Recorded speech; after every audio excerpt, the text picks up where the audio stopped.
آج صبح کے لیے، جس میں خداوند نے ہم سبوں کو توفیق دی کہ آج کی اس کونسل کے آغاز میں ہم سب یہاں پر اکٹھے ہوں، اشعار بانی کے سیکرمنٹ میں شریک ہوں، حمد و ثنا کریں اور خداوند کے مقدس کلام کی طرف رجوع کریں۔ میں ایک حوالہ پڑھنا چاہوں گا مقدس متی کی انجیل 5واں باب اور اس کی 12ویں آیت تک۔ 5واں باب پہلی آیت سے 12ویں آیت تک، مقدس متی کی انجیل۔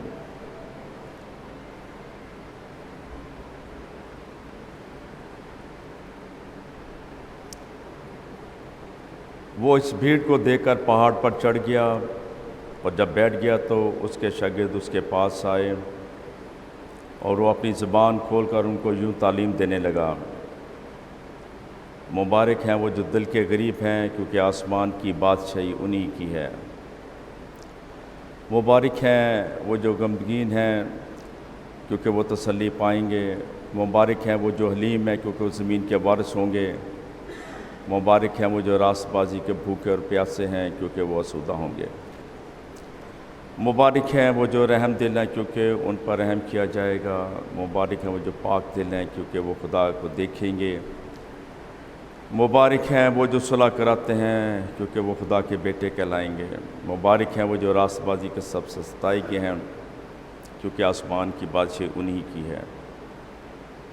جب میرے سبب سے لوگ تم کو لعن طعن کریں گے اور ستائیں گے اور ہر طرح کی بری باتیں تمہاری نسبت ناحق کہیں گے، تو تم مبارک ہوگے۔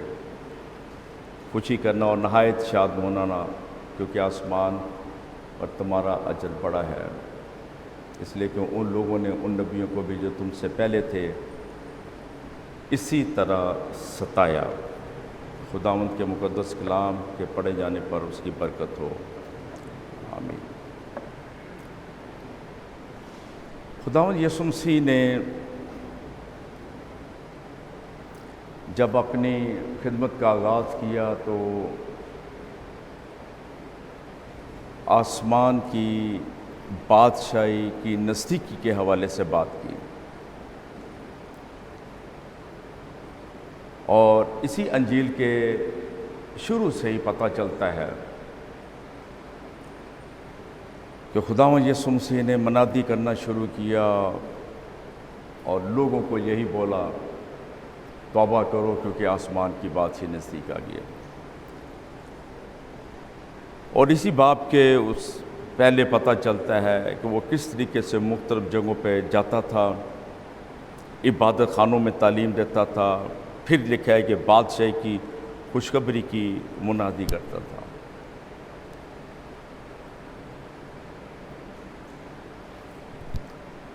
بادشاہی کی خوشخبری کی منادی،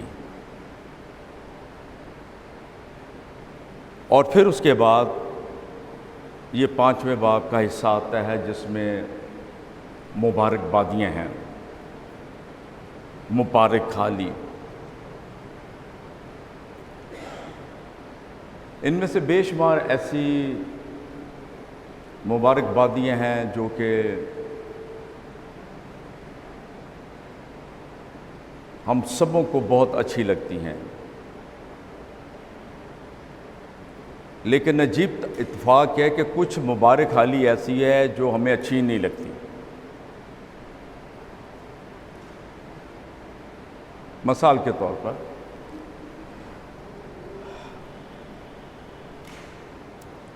جتنی بھی ہیں، پہلی، دوسری، تیسری، چوتھی، پانچویں، چھٹی، ہم ان کے ساتھ کمپرومائز کر سکتے ہیں،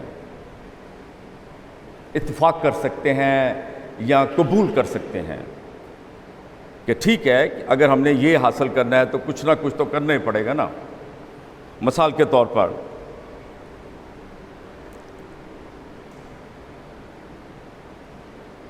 اگر کوئی چاہتا ہے کہ اس کے اوپر رحم ہو تو وہ پہلے رحم دل بنے۔ مبارک ہیں وہ جو رحم دل ہیں، کیونکہ ان پر رحم کیا جائے گا۔ اگر ہم چاہتے ہیں کہ ہم پہ رحم کیا جائے، اور اس کے لیے اگر یہ کنڈیشن لگا دی جائے کہ ہم بھی رحم دل ہوں، یعنی کہ ہم بھی رحم کریں، ہم کہیں گے جی کوئی بات نہیں، ٹھیک ہے، یعنی کہ ہم ایسا کر سکتے ہیں۔ لیکن اس کے فوراً بعد جب آخر میں جاتے ہیں، ایک اور بہت بڑی مبارک حالی ہے، تم مبارک ہوگے، جو کہ ایک کنکلوژن ہے۔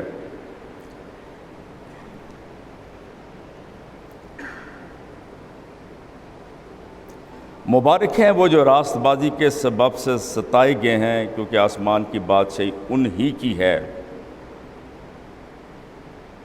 شروع میں خداوند یسوع مسیح یہ فرماتا ہے توبہ کرو کیونکہ آسمان کی بادشاہی نزدیک آ گئی، یعنی کہ ہم آسمان کی بادشاہی میں داخل ہوں گے تو پھر اس کے ساتھ بادشاہی میں شریک ہوں گے۔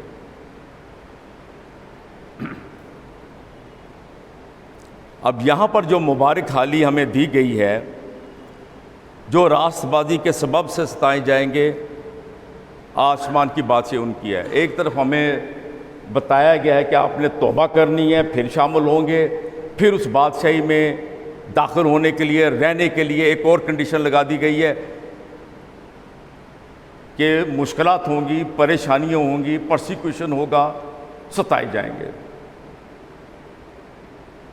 کیونکہ جیسے ہی بادشاہی کی بات ہمارے سامنے آتی ہے، ذہن میں آتی ہے، تو بادشاہی سے مراد شان و شوکت، سہولیات، ہر چیز کا میسر ہونا، خوشی، تسلی، اطمینان۔ کیونکہ جب بادشاہ کے آپ محل میں جاتے ہیں تو پھر وہاں پر تو ہر چیز کی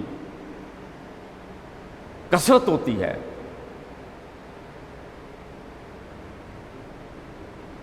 اور اگر ہم خدا کی بادشاہی میں داخل ہونا چاہتے ہیں تو جب اس بادشاہ کے پاس ہوں گے تو پھر کوئی مشکل نہیں ہوگی۔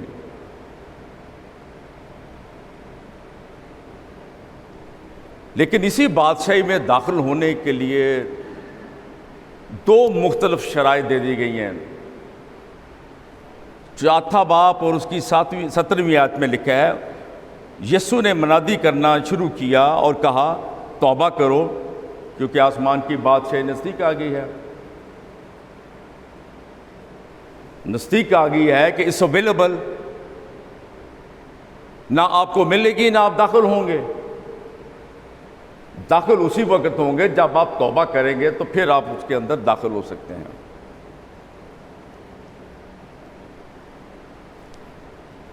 جب آپ اسے اون کرنا چاہتے ہیں، اس میں رہنا چاہتے ہیں مستقل، اس کے لیے ایک اور کنڈیشن لگا دی گئی ہے جو پہلی کنڈیشن سے بھی زیادہ مشکل ہے۔ میں یہ بیان دے رہا ہوں کہ پہلی کنڈیشن سے زیادہ مشکل ہے، جبکہ حقیقت یہ ہے کہ پہلی کنڈیشن اتنی ہی مشکل ہے جتنی کہ دوسری کنڈیشن ہے۔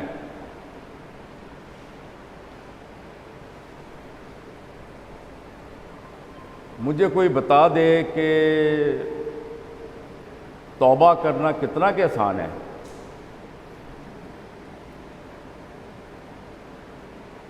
کتنا کہ آسان ہے؟ اور اگر اتنا ہی آسان ہے تو کوئی بھی ایک شخص توبہ کیوں نہیں کرتا؟ اور ہم سب جانتے ہیں کہ اس توبہ کی ڈیفینیشن کیا ہے۔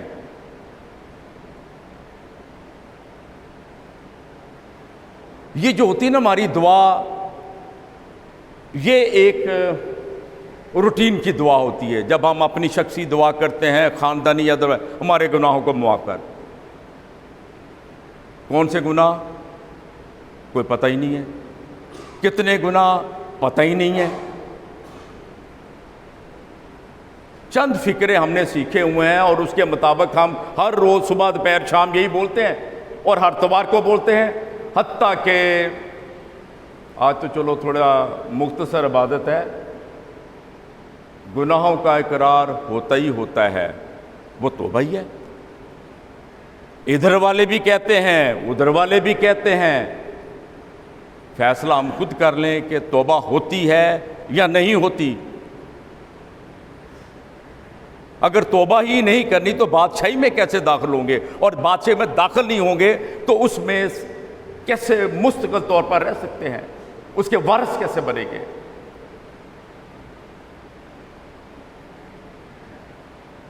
اس کی جو پہلی کنڈیشن ہے پری ریکویزٹ، ہم اسے نہیں پورا کر پاتے۔ اور یہ توبہ جو ہے یہ ڈیلی بیسس پہ ہوتی ہے، کیونکہ ہم انسان ہیں، کمزور ہیں، کبھی یہ غلطی کر دی، وہ کر دی، یا جو کام ہمیں اس معیار پہ کرنا ہے نہیں کیا، وہ بھی ہمارے گناہ میں شامل ہو جائے گا۔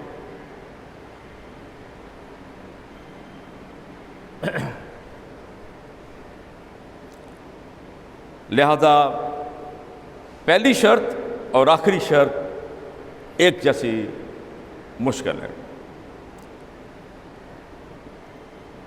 مبارک ہیں وہ جو راست بازی کے سبب سے ستائے گئے ہیں، کیونکہ آسمان کی بادشاہی انہی کی ہے۔ ادھر ہے آ گئی ہے، انہی کی ہے، انٹائٹلمنٹ مل جاتی ہے، ایلیجبلٹی ہو جاتی ہے۔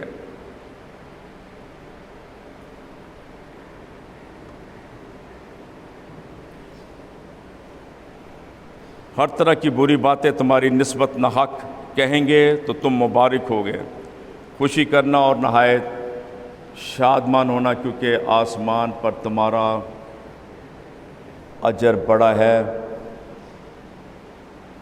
اس لیے کہ لوگوں نے ان نبیوں کو بھی جو تم سے پہلے تھے اسی طرح ستایا۔ یہ ایک کنسولیشن ہے کہ اگر کوئی ایماندار دکھ اٹھاتا ہے تو یہ کوئی نئی بات نہیں ہے، اس سے پہلے بھی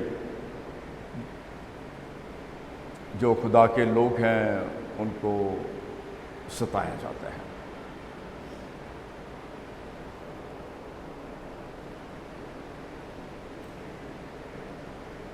ہمارے لیے جو ہم مسیحی ہیں، اور بالخصوص پاکستان میں،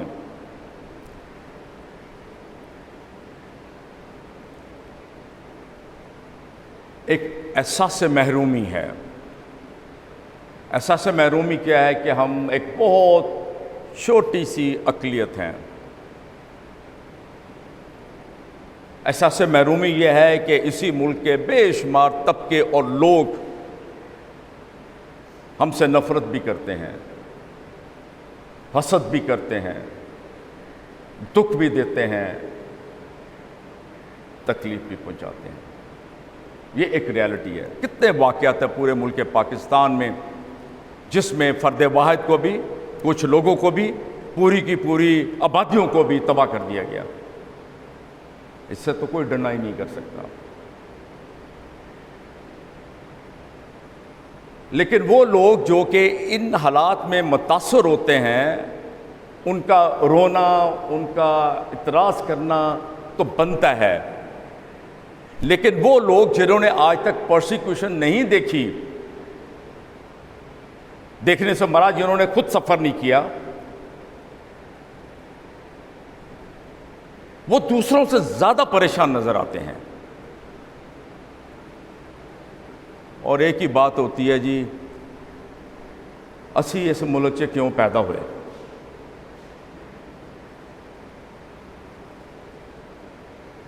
اس کو ذرا الٹا کے بیان دیں گے تو گا سانو اس ملک سے کیوں پیدا کیتا۔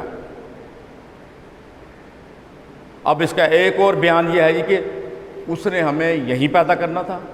اعتراض کس سے کر رہے ہیں ہم؟ اس خدا سے۔ مجھے یاد ہے کہ کل بھی جو ہماری ادھر پہلا سیشن تھا اس میں یہی کہا گیا تھا کہ ملک پاکستان اور اس صوبے میں ہماری ڈائسس قائم ہوئی، کلیسیا قائم ہوئی اس پاکستان میں، خوشخبری کے لیے، منادی کے لیے، بشارت کے لیے، لوگوں کو موت میں سے نکال کر زندگی دینے کے لیے۔ جب خدا کا شکر ادا کرتے ہیں کلیسیا کے وجود کے لیے کہ اس خطے میں، اس ملک میں قائم کیا ہوا ہے، تو ملک تو پھر میجورٹی کسی اور کی ہے نا۔ ان میں بے شمار لوگ اچھے بھی ہیں اور بے شمار لوگ اچھے نہیں بھی ہیں۔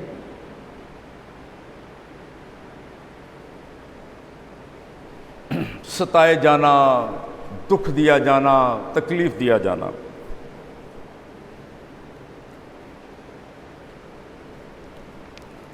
ملک پاکستان کے حوالے سے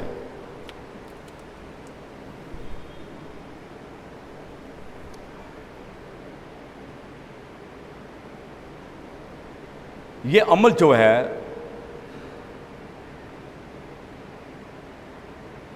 ہمارے حلقوں میں بھی تو ہے،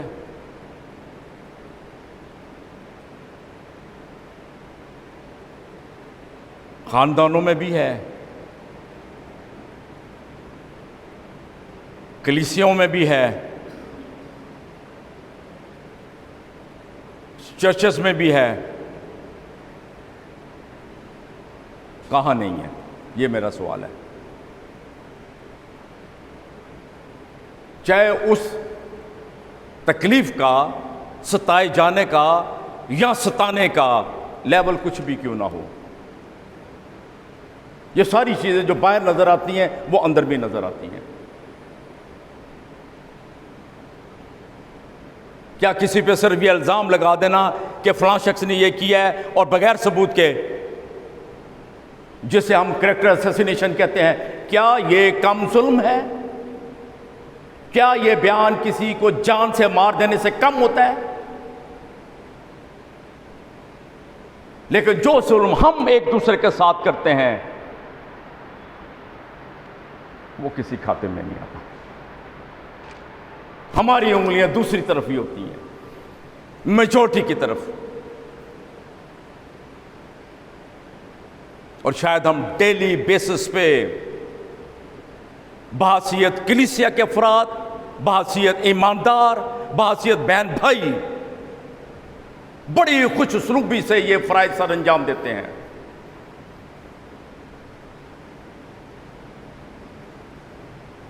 اور بسا اوقات کوئی کسر نہیں چھوڑتے۔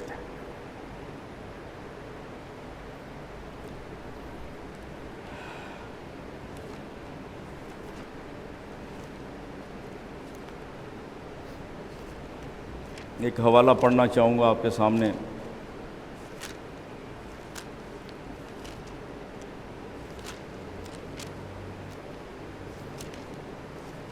تھوڑا سا انتظار کیجیے۔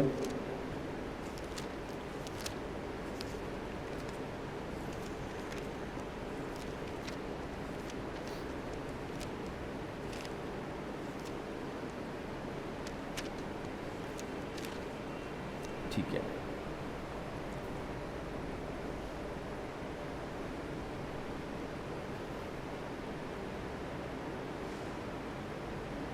وہ ظلم ایک جو باہر ہوتا ہے اور وہ ظلم جو ادھر ہوتا ہے۔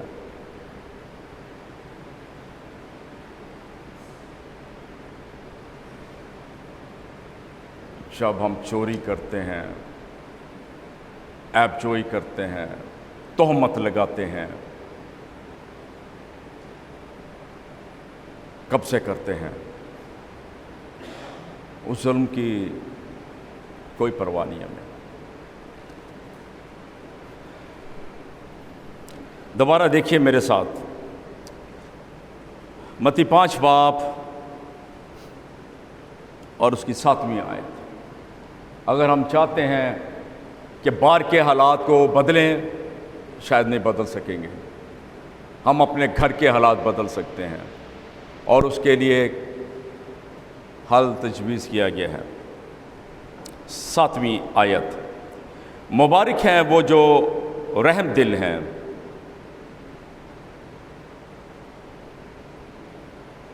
کیونکہ ان پر رحم کیا جائے گا۔ اگر میں اور آپ چاہتے ہیں کہ ہم پہ رحم کیا جائے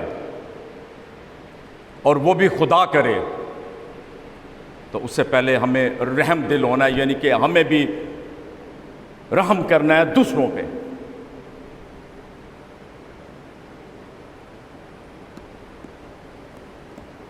اب دوسرا کون ہے؟ اب دوسرے کا کوئی نام ہی نہیں ہے، یعنی کہ ہر وہ شخص جو آپ کے سامنے آتا ہے یا جس سے آپ کا واسطہ پڑتا ہے یا انکاؤنٹر ہوتا ہے، مجھ سے یہ ضرور توقع کی جائے گی کہ میں رحم کروں وہ لوگ جو میرے سامنے بیٹھے ہوئے ہیں۔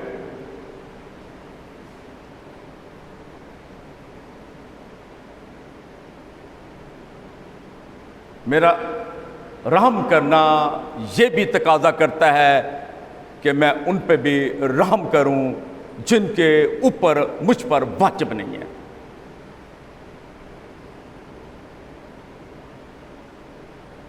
اور اکثر ہم اپنی دعاؤں میں خدا رحم کرے گا، خدا رحم کرے گا، ہم اکثر یہی کہتے ہیں۔ اس نے تو ہمارے اوپر رحم کرنا ہی کرنا ہے، کیونکہ وہ آسمانی باپ ہے، اور خاص طور پہ جب ہم دعا کرتے ہیں وہ اپنے فضل کے وسیلے سے ہم پر رحم کرتا ہے۔ جب اس سے توقع کرتے ہیں تو وہ ہم سے کیا توقع کرتا ہے کہ اگر ہم اس سے توقع کرتے کہ وہ ہم پہ رحم کرے تو وہ یہ بھی پوچھ سکتا ہے کہ مجھ سے تقاضا ہے اے میرے بندے تو بھی کسی دوسرے انسان پہ رحم کرتا ہے یا نہیں کرتا؟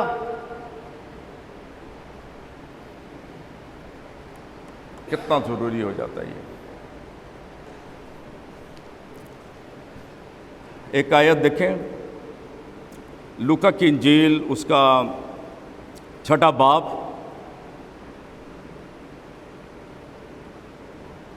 اور اس کی 36ویں آیت۔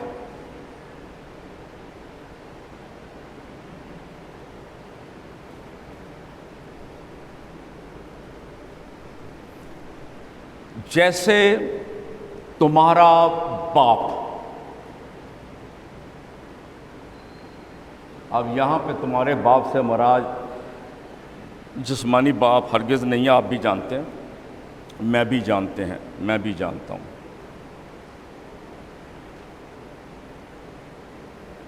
جیسے تمہارا باپ، follow the footsteps of your father.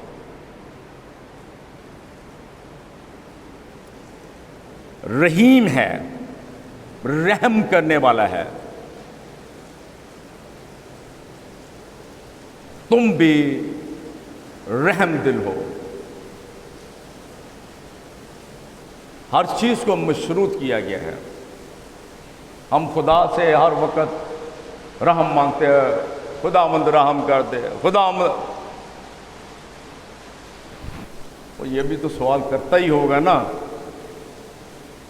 دبی آواز میں کہ تو کتنا رحم کرتا ہے۔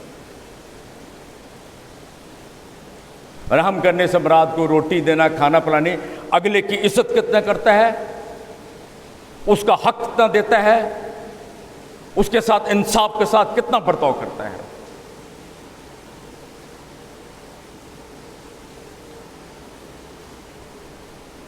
مبارک ہے وہ جو رحم دل ہے، کیونکہ ان پر بھی رحم کیا جائے گا۔ جیسے تمہارا آسمانی باپ رحیم ہے، تم بھی رحم دل ہو جاؤ۔ اور یہ کرنا بڑا ضروری ہے، یہ مفروضے نہیں ہیں، آپشنل چیزیں بھی نہیں ہیں، کریں نہ کریں، نہ کریں تو نہ کریں۔ ہمارا یہاں بیٹھنے کا ایک ہی مقصد ہے، وہ ہے آسمان کی بادشاہی میں داخل ہو کر ہمیشہ ہمیشہ اسی میں قائم رہنا۔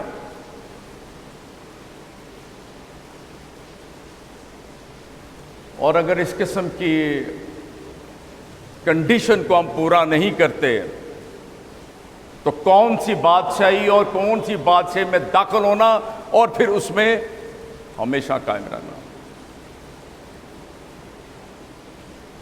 میری دعا ہے کہ ہم جو مسیحی ہیں،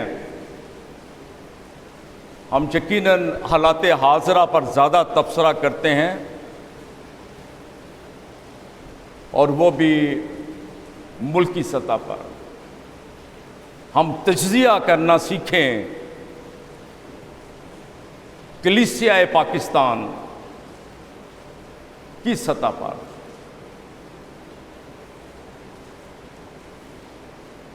پیرش کی سطح پر،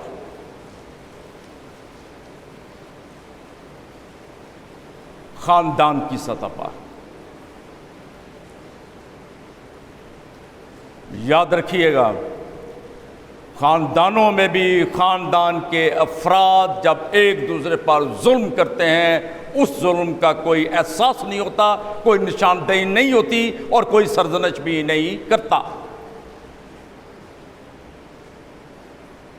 کیا یہ رحیم ہونے کا جو عمل ہے وہ صرف ایک غریب کے لیے ہے جو آپ سے بھیک مانگتا ہے؟ رحیم ہونے کا عمل ہر اس شخص کے لیے ہے جس کو آپ نے اس کا حق دینا ہے، اس کی حق تلفی نہیں کرنی، اس کی حیثیت کے مطابق اسے حقوق اور اسے عزت دینی ہے۔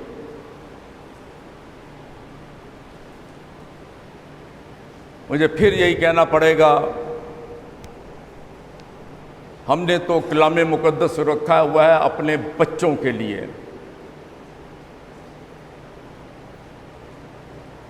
سنڈے اسکول میں مبارکبادیاں سیکھتے ہیں تو ہم بھی بڑے خوش ہوتے ہیں، اور جب گھر میں پادری صاحب آتے ہیں تو بڑے فخر سے بتاتے ہیں جی ہمارے بچے کو یہ آیتیں آتی ہیں، کلام مقدس کا یہ حصہ زبانی آتا ہے۔ آپ بے شک سن لیں، اس کو ساری کی ساری مبارکبادیاں بھی یاد ہیں۔ اور میرا یہ سوال ہوتا ہے اس خاندان کے سربراہ سے کہ کیا آپ کو بھی یاد ہے یا نہیں؟ اور اگر یاد بھی رٹا لگا کے کر لی تو کیا فرق ہوا؟ ہم عمل کتنا کرتے ہیں؟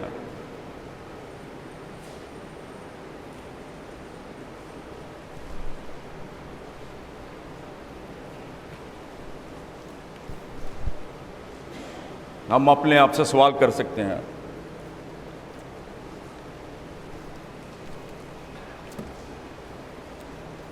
جو زمین کے بھی وارث بننا چاہتے ہیں اور آسمان کی بادشاہی کے بھی وارث بننا چاہتے ہیں،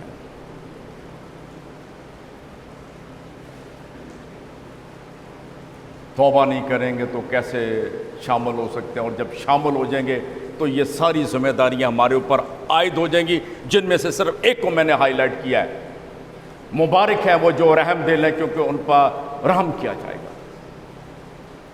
اگر میں اور آپ یہ توقع کرتے ہیں کہ ہمارا آسمانی باپ ہم پر ہر روز اور ہر وقت رحم کرتا رہے، اور ہم چاہے کچھ بھی کرتے رہیں، نہ یہ کرنا نہ وہ کرنا نہ وہ کرنا نہ یہ کرنا، لیکن وہ رحم کرے کیونکہ وہ آسمانی باپ ہے، شاید وہ کرے، اور وہ یقیناً کرتا بھی ہے۔ کیا ہم یہی وتیرے کے ساتھ دعا کریں گے؟ ہم نہیں کریں گے، وہ کرے۔ یہ حکم دینا، آرڈر دینا ہم بند کر دیں۔ جب ہم رحم کریں گے وہ خود بخود ہم پہ رحم کرے گا۔ آئیے ہم دعا کے لیے اپنے سروں کو جھکائیں۔ خدا باپ، ہم تیرا شکر اور تیرے نام کی تعریف کرتے ہیں تیرے مقدس کلام کے لیے اور مقدس کلام کی اس سچائی کے لیے، اور ہمیں توفیق بخش دے کہ تیرے مقدس کلام کو نہ صرف ہم پڑھنے والے ہوں، نہ صرف سننے والے ہوں، نہ صرف سیکھنے والے ہوں، بلکہ سیکھنے کے بعد اس پر عمل کرنے والے بھی ہوں، تاکہ ہم تیری بادشاہی میں داخل ہو کر اس کے وارث بن سکیں۔ ہماری اس دعا کو سن اور قبول کر، تیرے بیٹے خداوند یسوع مسیح کے نام میں، آمین۔